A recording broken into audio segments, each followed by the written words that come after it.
الحمد لله رب العالمين والصلاة والسلام على رسوله الكريم نبينا محمد وعلى آله وأصحابه أجمعين وعلى من تبعه بإحسان إلى يوم الدين أما بعد. கண்ணியமிக்க சகோதர சகோதரிகளே, அஹ்லாக் மற்றும் ஆதாப் தொடர்பான இந்த வகுப்பில் அஹ்லாக்குடைய அல்லது ஆதாபுடைய சில சிறப்புகள் என்ன என்பதை பார்க்கலாம். சென்ற வகுப்பில் நாம் அஹ்லாக் என்றால் என்ன, ஆதாப் என்றால் என்ன, அதற்கு இஸ்லாம் தரக்கூடிய முக்கியத்துவம் என்ன என்பதை பார்த்தோம்.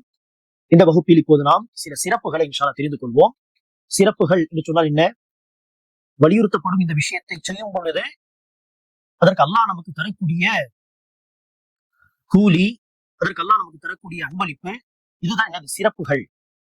அந்த விதத்தில் அஹ்லாக்குடைய சிறப்புகள் என்ன என்று பார்த்தால், அன்பானவர்களே, ஹதீஸிலே நபி ஸல்லல்லாஹு அலைஹி வஸல்லம் அவர்கள் நற்குணங்களை கடைபிடிப்பது, ஆதாபை கடைபிடிப்பது, இது தொடர்பாக பல சிறப்புகளை சுட்டிக்காட்டியிருக்கிறார்கள்.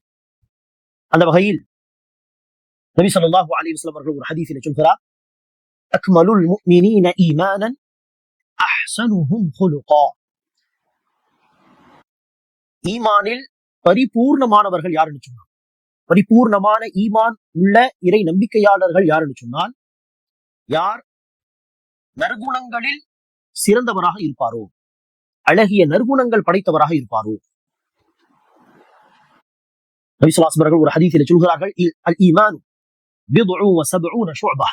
ஈமானுக்கு 70க்கு மேற்பட்ட கிளைகள் உண்டு. ஃபஅஃதலுஹா கௌலு லா இலாஹ இல்லல்லாஹ். அதில் மிக உயர்ந்த மிக சிறந்த கிளைதான் லா இலாஹ இல்லல்லாஹ் என்று சொல்வது. வ அத்னாஹா இமாதத்துல் அதா அனித் தரீக். ஈமானுடைய கடைசி கிளை, கடைசி பகுதி, பாதையில் கிடக்கும் நோவினை தரும் பொருளை அகற்றுவது. கல்லு முள்ளு போன்ற விஷயங்கள் இருந்தால் அதை ஓரமாக தள்ளி விடுவது, அது மக்களுக்கு தீங்கிழைத்து விடுமே என்கிற அந்த அச்சத்தா, இதுவும் ஈமானுடைய ஒரு பகுதிதான். வல் ஹயாஉ ஷுஅபத்தும் மினல் ஈமான். வெட்கமும் ஈமானின் ஒரு பகுதி என்று நபி ஸல்லல்லாஹு அலைஹி வஸல்லம் சொன்னார்கள். அந்த அடிப்படையில் லா இலாஹ இல்லல்லாஹ் கலிமா சொல்லி இன்னபர வணக்க வழிபாடுகளை செய்து பாதையில் கிடக்கும் நோவினை தரும் பொருளை அகற்றுவது என்கிற இந்த நற்குணம் வரை பல விஷயங்களை கடைபிடித்தால் தான் நம்முடைய ஈமான் பரிபூர்ணம் அடையும். ஆக ஈமானை பரிபூர்ணமாக்குவதற்கு நமக்கு என்ன தேவை? கலிமா. அந்த கலிமாவுடைய கொள்கை, அந்த கொள்கையின் அடிப்படையில் தொழுவது, நோன்பு நோற்பது, தர்மம் கொடுப்பது, துவா செய்வது, திக்ர் செய்வது போன்ற வணக்கங்களும் தேவை. அதே போல பாதையில் கிடக்கும் நோவினை தரும் பொருளை அகற்றுவது என்கிற நற்குணங்களும் தேவை.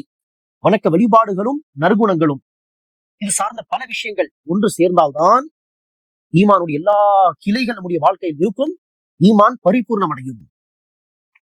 எத்தனை வணக்கங்களை நாம் செய்யாமல் விடுவோமோ, எத்தனை நற்குணங்களை நாம் கடைபிடிக்காமல் விடுவோமோ, ஈமானுடைய அத்தனை கிளைகள் நம்முடைய வாழ்க்கையில் இல்லாமல் போய்விடும்.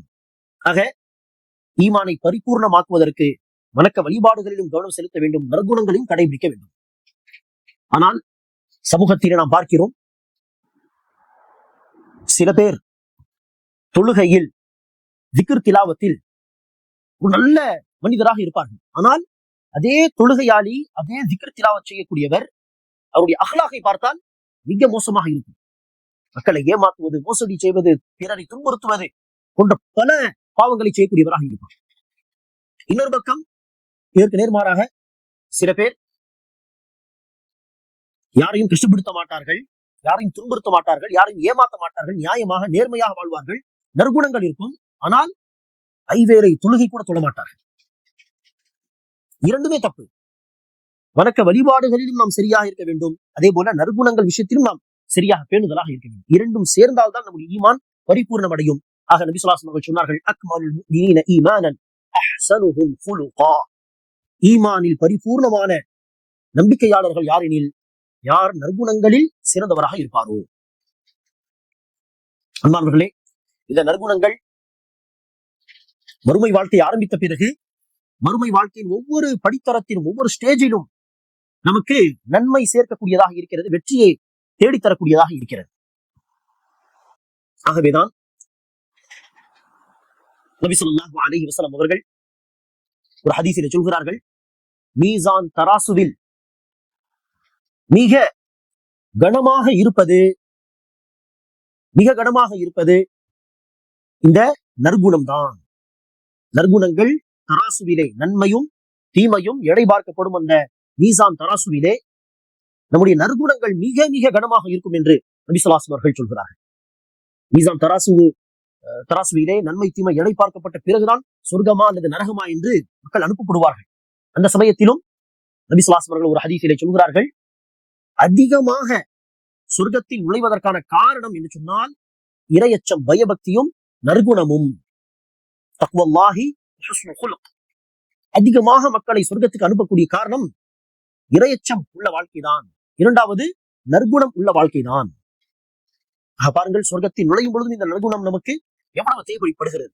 சரி, சொர்க்கத்தில் நுழைந்த பிறகு அடுத்த அந்த நற்குணம் நமக்கு நன்மை சேர்ப்பதாக இருந்தால் எந்த மாதிரி நன்மை சேர்க்க முடியும்?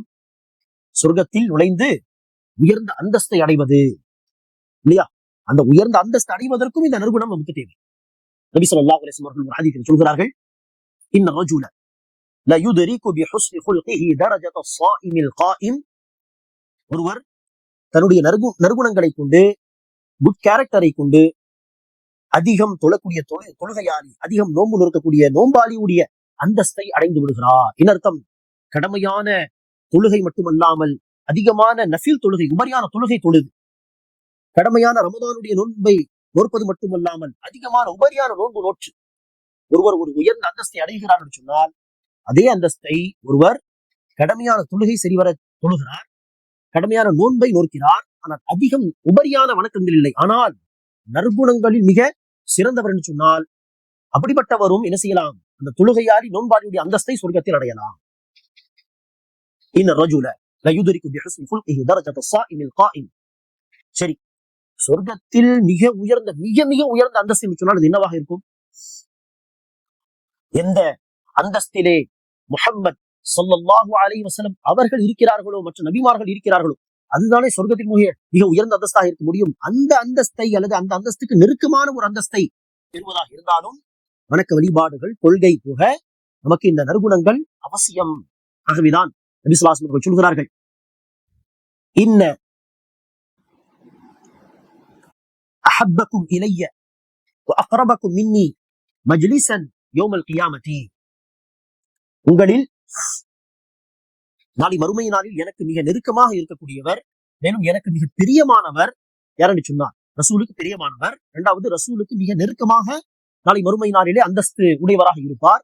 ரசூலுடைய அந்தஸ்துக்கு நெருக்கமான அந்தஸ்து யார் என்று சொன்னால் அஹ்ஸனுக்கும் குலுகா, உங்களில் நற்குணம் உள்ளவர் என்று நபி ஸல்லல்லாஹு அலைஹி வஸல்லம் சொல்கிறார்கள். அன்பார்ந்தவர்களே, ரசூலுல்லாஹி அவர்களோடு ரசூலுக்கு நெருக்கமாக இருப்பதற்கான வாய்ப்பு நமக்கு வேண்டும் நாளை மறுமை நாளிலே சொர்க்கத்திலே என்று சொன்னால் அதற்கும் நற்குணங்கள் அவசியம். ஆக வணக்க வழிபாடுகளிலும் கவனம் செலுத்துங்கள். நற்குணங்கள் நம்மிடத்தில் இருக்கிறதா? நற்குணங்கள் என்றால் என்ன? நாம் ஏற்கனவே சொன்னது போல் சக மனிதர்களோடு அழகிய விதத்தில் நடந்து கொள்வது. அதில் உள்ளடங்கும் முக்கியமான அம்சம் என்றால் நாம் யாரையும் கஷ்டப்படுத்தக்கூடாது. யாரையும் நாம் நாவாலும் கருத்தாலும் நம்முடைய சொல் செயலால் யாரையும் கஷ்டப்படுத்தக்கூடாது. இரண்டாவது, பிறர் நம்மை கஷ்டப்படுத்தினால் அவர்களை மன்னித்து விட வேண்டும். யாரையும் வெறுக்கக்கூடாது, குரோதம் வைத்துக் கொள்ளக்கூடாது. மூன்றாவதாக, பேசும் பொழுது பழகும் பொழுது அழகிய வழிமுறையை கையாள வேண்டும். இவைதான் என்னது? நற்குணங்கள். ஆக அத்தகைய நற்குணங்களை நாம் கடைபிடித்தால் அல்லாஹ் நமக்கு மறுமை நாளின் முதல் ஸ்டேஜ், முதல் படித்தரத்திலிருந்து கடைசி வரை அல்லாஹ் நமக்கு நினைச்சுக்கிறான், அளப்பரிய நன்மைகளை வழங்குகிறான். வணக்க வழிபாடுகளை செய்கிறோமானால் நற்குணங்கள் இல்லை என்று சொன்னாலும் டேஞ்சர் தான். நற்குணங்கள் உண்டு, ஆனால் வணக்க வழிபாடுகள் இல்லை என்று சொன்னாலும் டேஞ்சர் தான். இரண்டுமே நமக்கு தேவை ஈமானை பரிபூர்ணமாக்குவதற்கு. ஒரு பெண்மணியை குறித்து நாம் ஹதீஸில் பார்க்கிறோமா இல்லையா?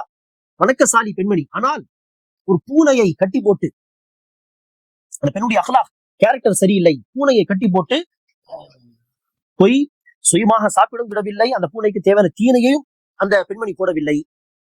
அவ்வாறு ஒரு பூனையை துன்புறுத்திய காரணத்தினால் நரகத்துக்கு சென்று விட்டாள். அதே ஒரு மனிதர் தாகம் எடுக்கிறது, இறங்கி கிணத்திலிருந்து தண்ணி எடுத்து குடிக்கிறார். வெளியே வந்து பார்த்தால் ஒரு நாய் நாக்கை தொங்கவிட்டு தாகத்தால் அது நிற்கிறது. அவர் யோசிக்கிறார், எனக்கு எப்படி தாகம் ஏற்பட்டதோ அப்படிதானே பாவம் இந்த நாய்க்கும் தாகம் ஏற்பட்டு இருக்கிறது. மறுபடியும் கீழே இறங்கி இந்த லெதர் சாக்ஸிலே தண்ணீர் எடுத்து கொண்டு வந்து அந்த நாய்க்கு நீர் புகட்டுகிறார். இந்த ஒரு செயலுக்காக சொர்க்கம் சென்று விட்டார் என்று சொல்கிறார். பாருங்கள், விலங்குகளோடு நல்ல குணங்களோடு நாம் பழகினால் சொர்க்கம் உண்டு. விலங்குகளை கஷ்டப்படுத்தினால் நரகம் உண்டு என்று சொன்னால் மனிதர்களோடு நல்ல விதத்தில் நடந்து கொள்வது, மனிதர்களை கஷ்டப்படுத்தாமல் இருப்பது எவ்வளவு அவசியம். அல்லாஹ் சுப்ஹானஹு வ தஆலா நமக்கு அத்தகைய நற்குணங்களை, கேரக்டரை, நல்ல அஹ்லாக்கை கடைபிடிக்கக்கூடிய பாக்கியத்தை தருவானாக. எல்லா விதமான தீய குணங்களை விட்டு அல்லாஹ் நம்மை பாதுகாப்பானாக. ஆமீன். அஸ்ஸலாமு அலைக்கும் வரஹ்மத்துல்லாஹி வபரகாத்துஹு.